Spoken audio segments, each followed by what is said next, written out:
All right, now having said that, let's take a look at number 33. Predict the sign of delta S of the surroundings. So, because there's no conservation of entropy, what do we do with the surroundings if they're not really related to the entropy of the system? Well, it's we have, and this is from the reading assignment last week. You read this on, the reading quiz was on Thursday during class, so you either read this Wednesday night or early Thursday morning, or later Thursday morning, just before this class. So, you learned in that reading assignment that delta S of the surroundings is equal to negative delta H of the system divided by the temperature. So that's what we have to use for this. Now we're not calculating anything. It doesn't say you have to calculate. It says predict the sign. All we have to do is predict the sign. So the delta S of the surroundings, while it's not related to the delta S of the system, it is related to delta H of the system. If the system is exothermic and gives off heat, then the surroundings increase they take that heat, increase their particle motion, the surroundings increase in entropy. So liquid water changing to water vapor. What's the sign on delta H? Show me with your hands. Is it a positive sign for an endothermic process or a negative sign for an exothermic process? Yeah. It's positive. The water has to take in heat to break those intermolecular attractions and get the liquid to vaporize. So A is going to have a positive delta H. So the delta S of the surroundings on A is going to be negative positive delta H divided by T. So what sign do you get at the end of this? When you take the negative of a positive, you get a negative, and divide that by a positive, you still get a negative. So in A, the surroundings are going to lose entropy. It's an endothermic process, so the particles on, or whatever matter is in the surroundings has to give heat to the system, and therefore the surroundings are going to have less disorder because they have less particle motion. Now, what about V? Tell me about the delta H of this process.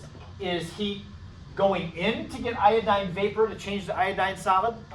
Is it going in to make that change happen, or is it going out? Yes. It's a negative. Negative delta H for this. Therefore, we would have a negative of a negative delta H. Yeah, remember, this is our relationship. Delta S of the surroundings is negative delta H over T. So it is going to wind up negative of a negative makes a positive numerator divided by a positive temperature is going to be positive. That's what we have to do when you're asked about the surroundings. Let's go on to the next one. I have number 38 next. Yes? No, because the temperature is in Kelvin, so the lowest Kelvin temperature would be absolute zero. You can't go below that. So the temperature in Kelvin is always positive.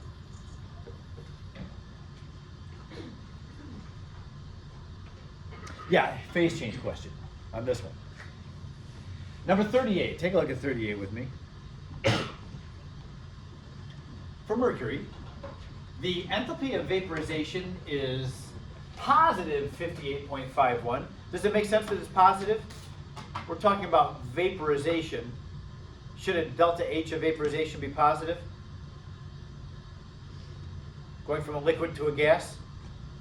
Yes, it should be. Not negative. You have to put heat in to get the liquid to change to a gas. So that's why it's a positive value. And the entropy of vaporization is positive 92.92 joules per Kelvin. Does it make sense that the entropy of vaporization is positive? This should make even more sense. We're going from a liquid to a gas. There's a lot more entropy in the gas phase. So both these values are positive. You have to add heat to get the particles to break apart, and it becomes more disordered. The question is, just given that, what is the normal boiling point of mercury? Love this question. I'm going to erase what's up here. We're good with that, right?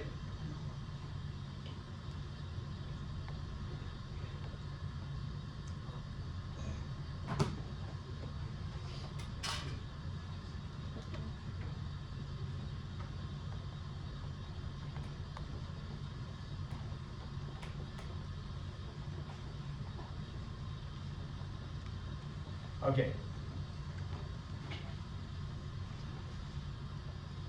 I want to take you back to something we did last week, Friday, at the beginning of the hour on Friday.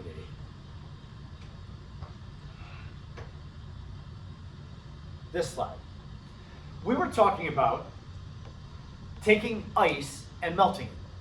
Solid water becoming liquid water. That also has a positive delta H and a positive delta S for that process. Melting, we're breaking intermolecular attraction, so the delta H is positive, and it's becoming a liquid from a solid, so we have a positive delta S. Now, from the delta H and delta S, we took 3 different temperatures and we calculated delta G. We found that the way that the equation is written, solid changing to liquid, at negative 10 degrees, we can determine the delta G. And we did. We have delta H minus C delta S. We found the delta G to be a positive value at negative 10. Positive delta G means that the reaction is not spontaneous. And we can understand that because we know from our experience just being alive with water, ice is not going to melt at negative 10 degrees. It's got to be warmer than that for ice to melt. So we should be able to relate to the fact that no, that's not a spontaneous process. However, at positive 10 degrees, delta G ends up being negative. So at positive 10 degrees, we would expect the solid ice to melt. Not at negative, not at negative 10, it's not going to melt. But at positive 10, it does melt. We see the sign difference on delta G. Now, what about when we're at 0 degrees? I had mentioned that if we can imagine that we're in a walk-in freezer, but the temperature is set exactly at 0 degrees. If I come into this freezer with a sample of ice and a sample of liquid water, at 0 degrees, since the delta G is 0, there's not a push in this reaction to the right or to the left. So the solid ice would not melt and the liquid water would not freeze. Delta G equals 0 means that the system is at equilibrium. So at the phase change temperature, delta G is 0. Remember that, and let's go back to the context of number 38. We're talking about vaporizing mercury. It's got that delta H and this delta S value. Would you first write a chemical equation for number 38? There's a change happening in 38. Simple. Don't overthink it. It's very simple. Write the chemical equation for number 38, what it's describing. There's really 2 words that you need to be able to write a chemical equation in number 38. Mercury, vaporization. Write the chemical equation for the vaporization of mercury. Remember, at room temperature, it starts as a liquid.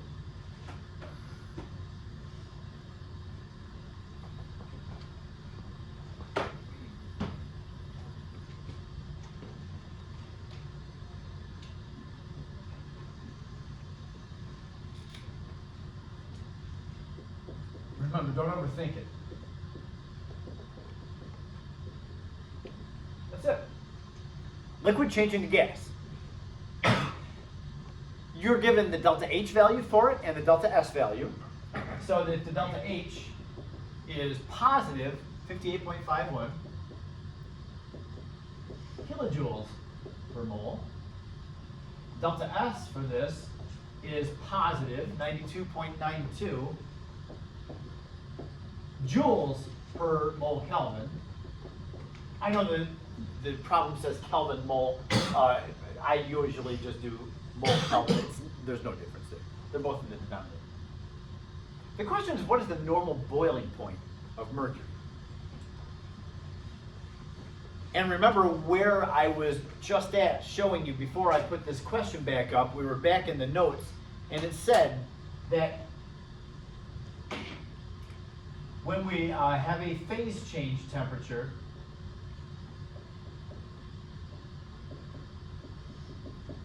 at the phase change temperature, like at 0 degrees for water, delta G equals 0.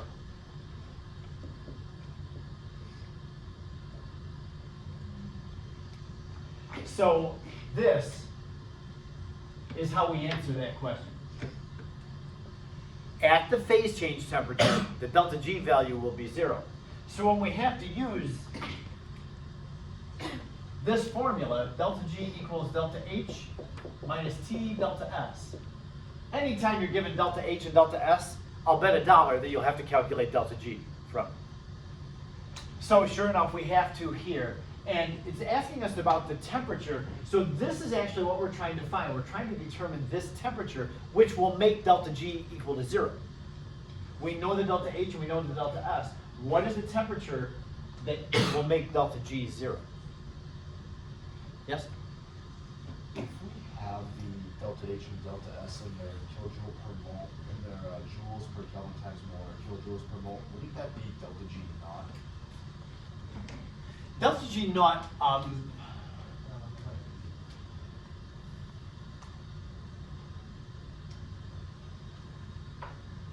in this case, yes, because of this word up here, normal. When you're talking about the boiling point is affected by the pressure, so normal boiling point would be at 1 atmosphere, which would make the delta G value the standard delta G. So whenever you are trying to calculate something with naught, you're usually looking for it saying something like under normal conditions. Yes, yes, yep. Yes, you can. Okay, so now we can do the math on this. Math is, once you understand the concept, it's not a big deal. Yes, Tommy?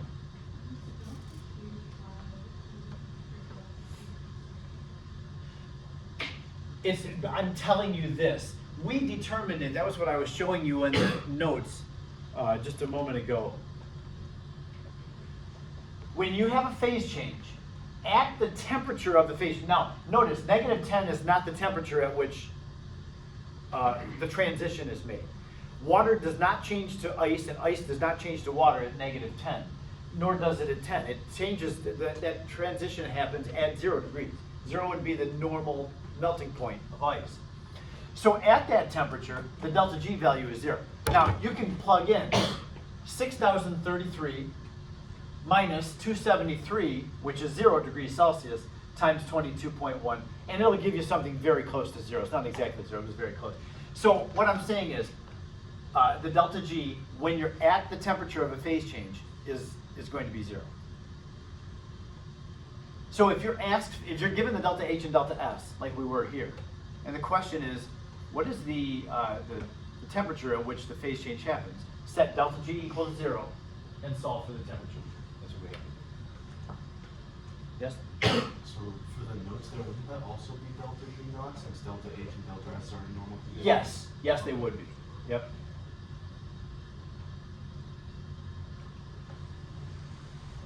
Does that change?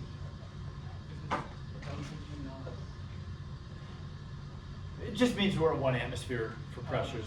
We're going to see in one of the examples, or two, that we do, we're going to have to use when we're not at standard conditions, and you'll see the difference. But yeah, the delta G naught really is only for gas phase reactions. That's when it comes in and matters. Oh, okay. All right, so once we understand the concept, the math is pretty simple, because we just take this, make this 0, plug in the delta H and delta S that we have, and solve for T.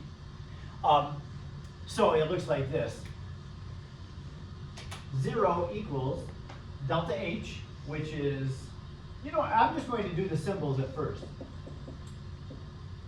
Just showing you that the algebra on this is actually very handy. So delta G is 0, and that's equal to these things. And solving for the T, let's move the T delta S term over to the other side. So T delta S equals delta H. Solving for T, all we have to do is take delta H divided by delta S. That'll give you what the phase change temperature is. So what is that? Temperature equals delta H over delta S. And we have those values. Now be careful with the values, because notice the delta H is in kilojoules, the delta S is in joules. And that's very common for those units to be what they are. When you look up in the appendix of the book, that's why I had you grab a book. We're going to need those in a moment. The delta H value, the heat of formation, are in kilojoules, but the delta S or the S terms are in joules. So when you use delta G, I normally would suggest you take the delta S and change it into kilojoules, because the numbers are going to be big if you're using joules. Joule is a small unit, so you get a big number of them. Keep everything in kilojoules. So that means this, that the delta H is 58.51 kilojoules per mole Kelvin. No, just mole. Delta H is kilojoules per mole. Then divided by delta S, which is, changing it to kilojoules, 0.09292 kilojoules per mole Kelvin. What unit do we get for our answer? Yeah? The kilojoules cancel, the moles cancel. We have Kelvin in the denominator of the denominator, which means it belongs in the numerator.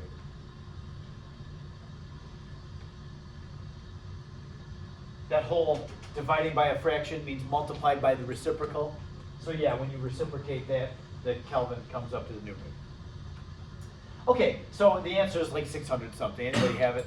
629. 629, yeah. Now, yeah. Wouldn't it just be easier to just like acknowledge that during a phase change, the entropy of the system is equal to the negative entropy of the surroundings, so then you can just set the entropy equal to the delta H over T, you get the same answer. Yes. Yeah. Which is like one step.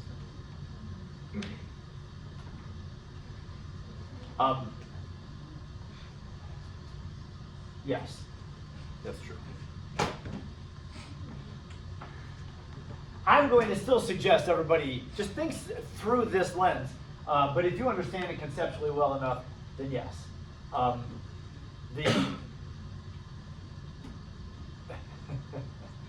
Yes, that's right. At equilibrium, you know how we talked about delta S of the universe equals delta S in the system plus delta S of the surroundings? If the system is at equilibrium, this term is 0. If delta G equals 0, delta S of the universe is 0. That means that equals negative that. And you know what that is, negative delta H over T. So when that equals negative that, it's positive delta H over T. And so you can solve for the T. That's what you're saying. So you can make the math simpler. Yes. I normally think of the process like this, but that absolutely is correct. So 629, that number is in Kelvin. So to boil mercury, which is what we're talking about here, vaporization is the boiling process, that has 629 minus 273, 400 something, would be the normal boiling point of mercury, to heat it up to 400 something. We good with that one? So I think it's important, we're taking the day and we learned all these things already, but actually putting them into practice, like we had talked about this, but yeah, being able to make a connection with things other than water, I think now we have a better handle on it. So the next one that I'm going to ask you to go to is number 46.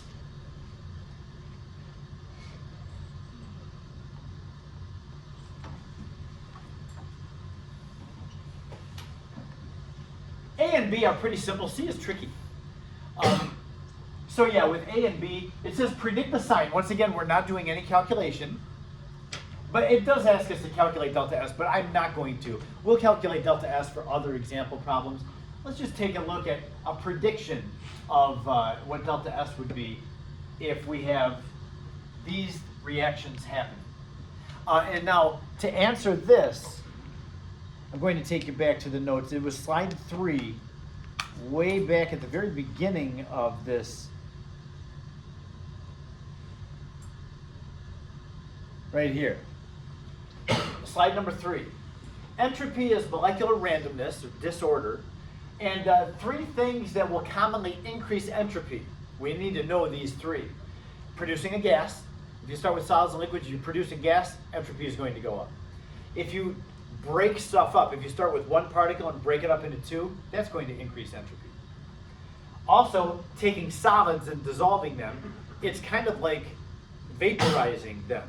An aqueous phase is very similar to the gas phase, where the particles are dispersed, they don't have any intermolecular attractions among them because they're separated from one another. So if you can take a solid and dissolve it down, that will also increase entropy.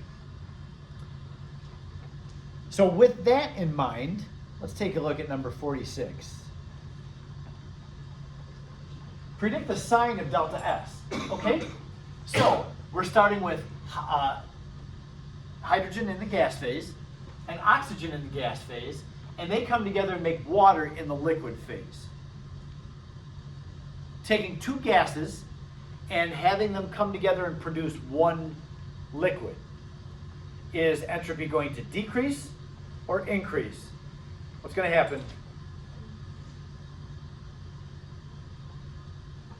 Yes, it's going to decrease. Why? For two reasons. One, we're taking all gases and making a liquid out of it. Matter gets much more ordered when the particles have to be scrunched together as a liquid. Also, we're starting with 1.5 particles and condensing them down to 1. That also requires a decrease in entropy. That requires matter to order itself more. So remember, increasing entropy means breaking stuff up into more pieces. A single dish, like a kitchen dish that you eat your dinner on, has a low entropy. Because if you throw the dish down and it breaks up into a whole bunch of pieces, that increases its disorder. So the more particles, the more parts the thing breaks up into, the more entropy that it has. So A is definitely a decrease in entropy. Take a look at B. We have a gas reacting with a gas to produce a gas and another gas. This is an all gas phase reaction. So the physical states are not going to help us in this case. The number of particles, however, 2 of these and 3 of these, we have 5 particles reacting. And then 2 of these and 4 of these, we have 6 particles being produced. So we're starting with 5 things, making 6. Is entropy going to decrease and become more ordered, or increase and become more disordered? We're breaking up into more particles. So it should increase the entropy. Now, we did this one last hour. I'm not going to have you do it, because like I say, we'll do other entropy delta S calculations. But there is a modest increase in entropy. It's like 2 digits. It's positive 90 or something like that, which is a small increase in entropy. Now, what do you think about C? C is kind of interesting, and I actually predicted this one wrong. It's got a very different delta S than I predicted that it would have. We're starting with a gas, and it's producing 2 aqueous things. So we take HCl gas and put it into water. The H and the Cl break apart from each other, and they're aqueous now.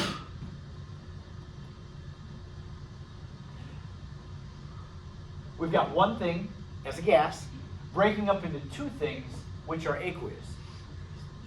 Now, I was arguing that aqueous phase is similar to the gas phase, that the particles are still broken apart from each other. The hydrogen and the chloride ion, we've got the hydrogen broken apart from the chloride. I suggested this should be a positive increase in entropy, or a positive change in entropy. When you calculate the delta S, sorry. When you calculate delta S, it's a pretty big negative value. It's big and negative. It's like more than 100 joules per Kelvin less, like negative 100, something. And so that's because I'm still going to stand by the fact that aqueous is similar to gas, but because we're going from the gas phase where the particles are completely spread out and free to move around, and they're now in a liquid medium where they're dissolved in water, there is more ordering to them. So using the how many particles, we've got 1 particle on the left and 2 on the right. I was thinking that was like the wild card, but the wild card is actually the physical state. So yeah, a solid dissolving into aqueous is going to have an increase in entropy. However, a gas dissolving into aqueous, which is what's going on here, the hydrogen chloride, the HCl, is bubbled into water where the hydrogen and the chloride break apart from each other. That's going to become more ordered. Yes? So would I'll it be right there, Sean. suffice to say that usually the gaseous term dominates? Yes. Determining Physical states are going to dominate more than the number of particles. In general, that's true. Yeah, Sean? Yeah. You said that since the bonds were broken, then delta H goes up, so then it inverse with delta S, so then it's negative.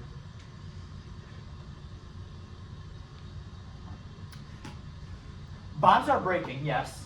The H and the Cl were bonded to each other. That bond is broken and they come apart. However, there are new bonds. I'll put bonds in air quotes like this because the hydrogen is now aqueous. Aqueous means dissolved in water.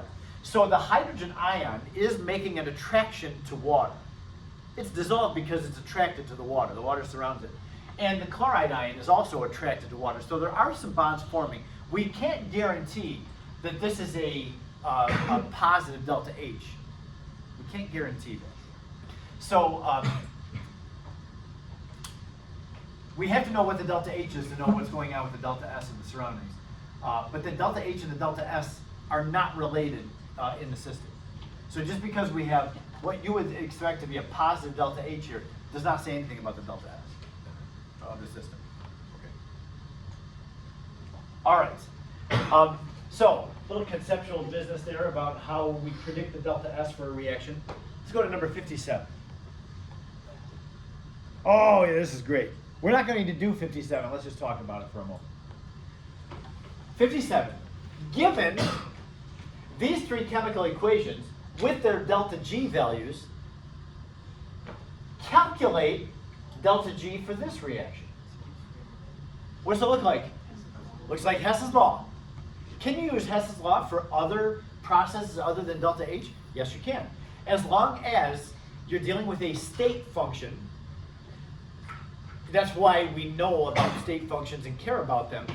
They allow us to be able to use Hess's law. So you can use Hess's law, all three, delta H, delta S, and delta G are all state functions.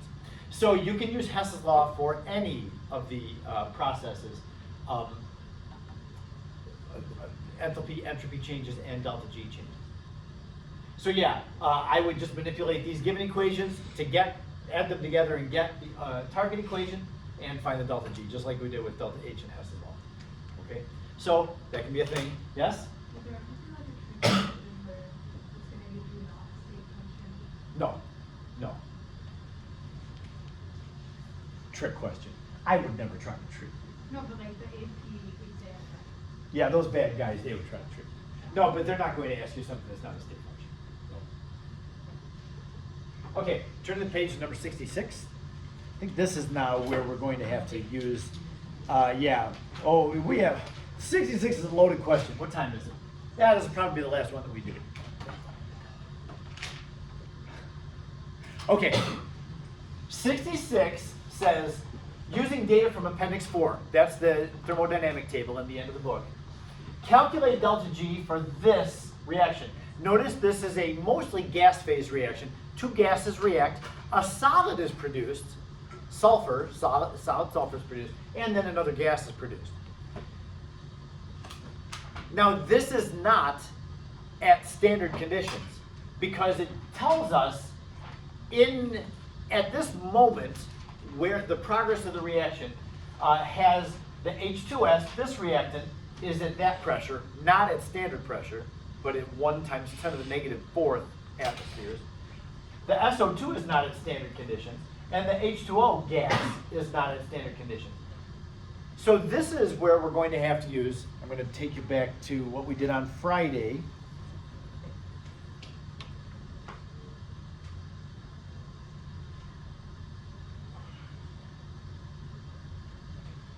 This formula.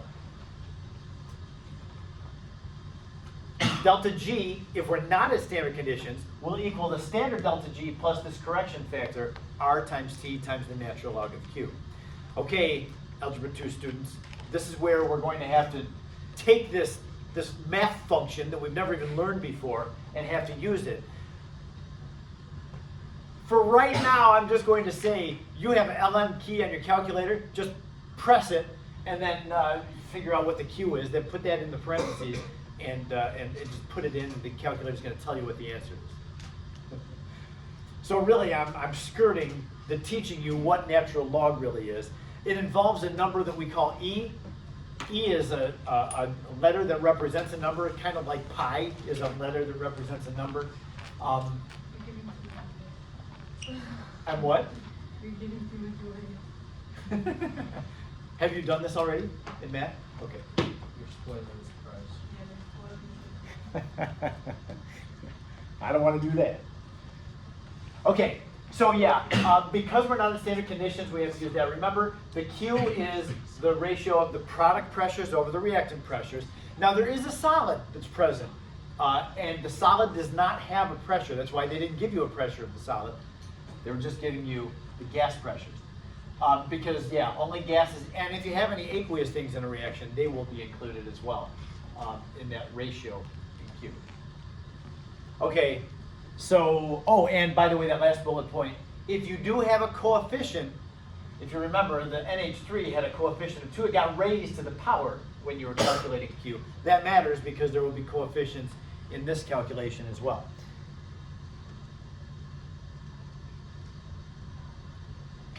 So, once again, I'm going to erase, oh, the purple is easier to erase than the black, that's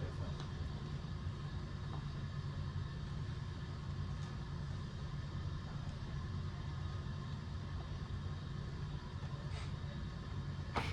I'll write the equation up on the board, and I'm going to give you a moment to see if you can calculate it. I'll tell you, in my first hour class, everybody was using the same formula, but a lot of different answers were achieved. So I'll just use that to say, be careful.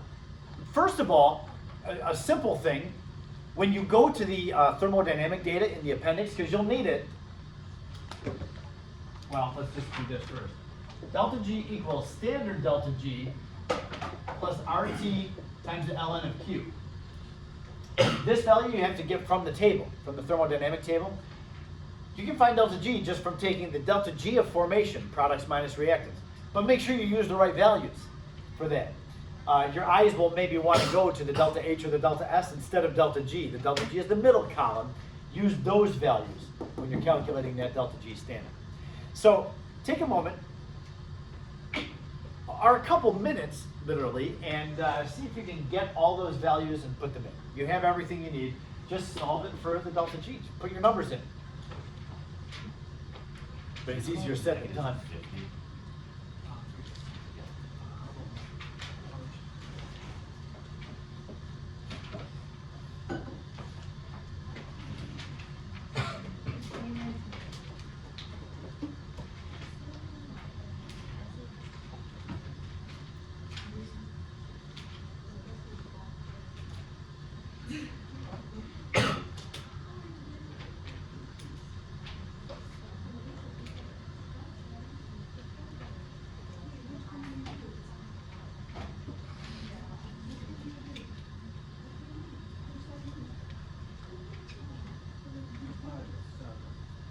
Basically something you just have to think you have wait, let me just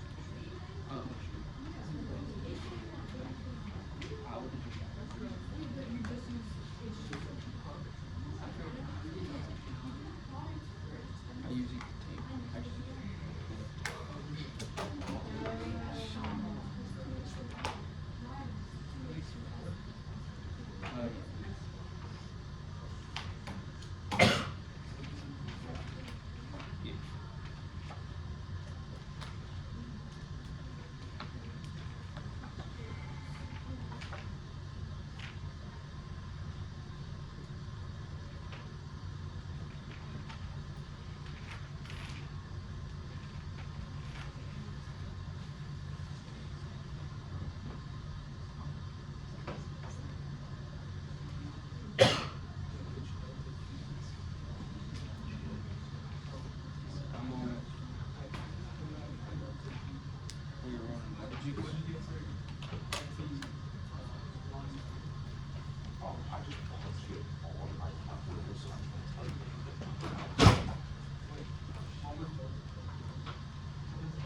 So yeah, the delta G, I believe, is negative 90. You get negative 90 for the standard delta G.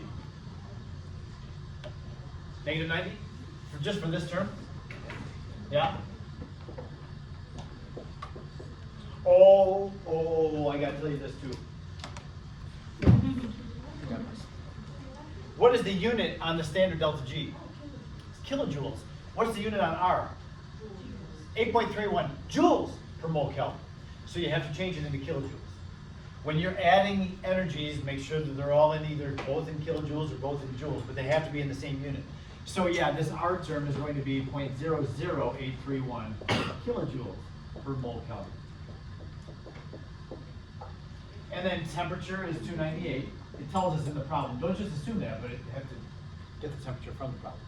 And then times the natural log of Q, which that's that data at the bottom. So that's going to be products. The sulfur does not exert any pressure because it's a solid. So there's only one product here. It's water vapor, which is 0.03. And that gets raised to the second power because it has a 2 coefficient in the equation. The reactants are H2S, which is what times 10 to the negative 4th, raised to the second power times 0.01 raised to the first power. I don't know if you can read all that.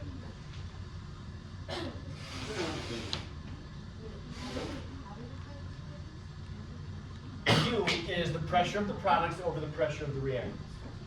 And I'll show you where this is what we did on Friday. Delta G of the reaction equals delta G standard plus RT ln of Q. Q was the products over the reactants. So these 3 bullet points, hopefully you wrote those down on Friday. Q is the pressure of the products over the pressure of the reactants. If you have any coefficients in the chemical equation, they get raised to that power. And remember that we're talking about pressure over pressure. Solids don't have a pressure, so you leave solids and liquids out of the Q expression. So one of our products in this problem, in the numerator, well, one of the products was solid sulfur. That would not go in, it wouldn't have a pressure, so you wouldn't put it in the Q. That's why there's only one thing. There's 2 reactants and 2 products, but there's only one thing in the products in the numerator because one of the other products was solid.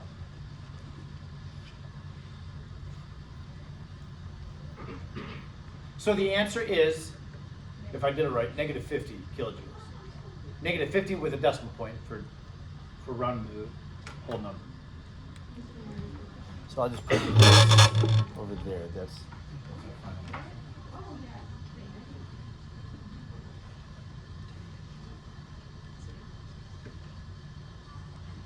so nothing new today, but hopefully pausing and just going through and seeing how these concepts are actually used in practice to be able to analyze and calculate things. Hopefully that lightens your load some. Yes? Am I in the way? Sorry.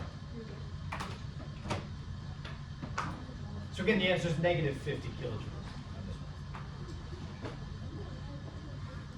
That's all I got today. If anybody has any individual questions, I'm happy to answer for the next few minutes. Remember, if you will, please put your books back. You guys, if you'll put your books over on there. And then, yeah, if you'll make a couple of stacks of books over in the cabinet. Thank you. Yeah, what's number? No.